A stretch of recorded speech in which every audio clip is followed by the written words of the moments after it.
Welcome, witches, to today's Run Roulette, where our run is going to decide our read. And we have finished our run, we're showered, we're cleaned up. Let's go figure out what book we're going to read.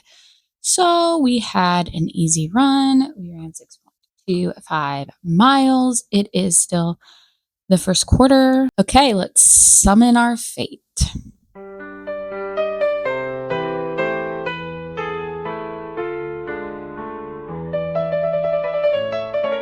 And the pick is Detransition, Baby by Torrey Peters. This is a messy, emotional, character-heavy story that follows Amy, Reese, and Katrina through identity, relationships, and potential co-parenting trio. Let's get into it.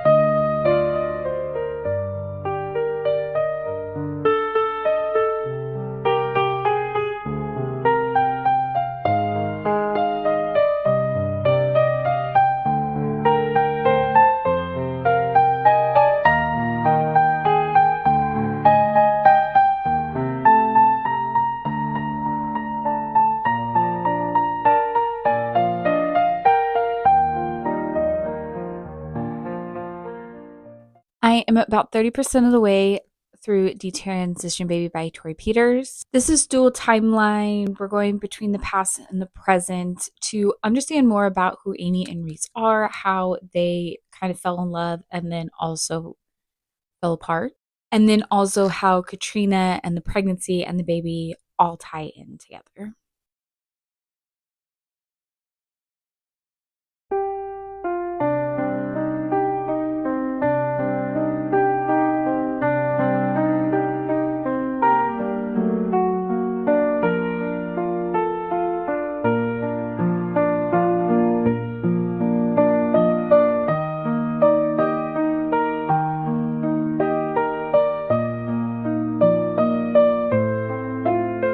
I am so unbelievably tired. And yes, I still have Halloween decorations up. Don't mind me. Let's talk about Detransition, Baby. I am about 60% of the way through, still focusing heavily on Amy and Reese's past, how they got there, the influence of their choices on present day. It is interesting, but I'm surprised there's not more about Katrina and their relationship with Katrina. Maybe that's coming more because we have had the first introduction between with all three of them together. There is a moment where Katrina and Amy and Reese are all talking about, like, why do you want to be a mother, and why that question, like the influence that question has on them. For example, Reese being transgender, as a cis woman, you wouldn't expect that question to be had. And then Katrina being Asian American, how that question is posed to her and her experience. So you're finding ways that they're kind of overlapping or finding similarities between things in their life, but it's like that's pretty much as much as we talk about kind of the similarities between anybody else's shared experience. I do like that aspect of like bringing it together and finding ways that people can have their own experiences and troubles with something, but it's kind of it. Otherwise, it's pretty heavily on Reese and Ames's views of motherhood. Overall, right now, I really don't see the dynamic of the co-parenting, tri-parenting thing. But again, we're just getting the introduction, getting to where they're getting that. We're seeing more of that as we go. I just really want to stop being in the past and a little bit more in the present and see how this dynamic is going to work out with each other. Hopefully we get that more towards the end. And as the pregnancy and stuff progresses, we will see. But yeah, I'm wanting more present day, how they're going to navigate this.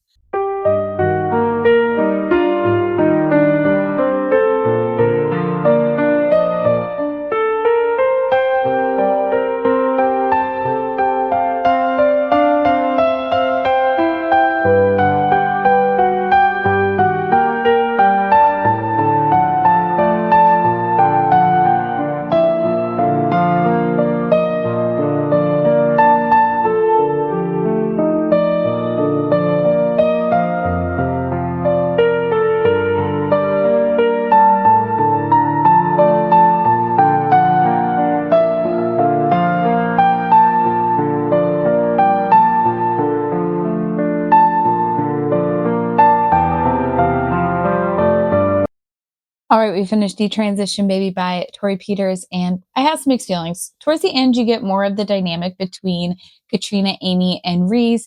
It's definitely messy. They leave the story kind of open-ended, which holds true to life and doesn't wrap up everything up perfectly, which I think was a positive of the story in its own way. For me, something felt missing. I wanted more of that dynamic relationship of the co-parenting between the three of them. This really does focus very heavily on Reese and Amy's past, how they got there, and the influence of their past on their current day situation, which is fine. Again, it's expectations versus reality a little bit there. I also wasn't a huge fan of the writing. Sometimes it was, I'm sure, trying to be very thoughtful, really wanting to make sure that you're understanding everything, but occasionally it just felt very heavy-handed, very much like you wanted to make sure the reader was feeling the way the author wanted you to read versus really writing into the story for the reader to feel. This is definitely for readers who love very character-driven books, maybe stories that dive into identity and identity experiences and gender and relationships, and those subjects, I think, are the people who would enjoy this. It's not one that fully clicked with me, but I am glad that I read it. And that's another Run Roulette book done. Not every story hits, but this one definitely gave me a lot to think about. Next week, we're heading somewhere completely different. An old villa in Italy, sunshine, secrets, and a murder that refuses to stay buried. Yep, we're diving into The Villa by Rachel Hawkins. So make sure you subscribe for the next Run Roulette. Bye, witches.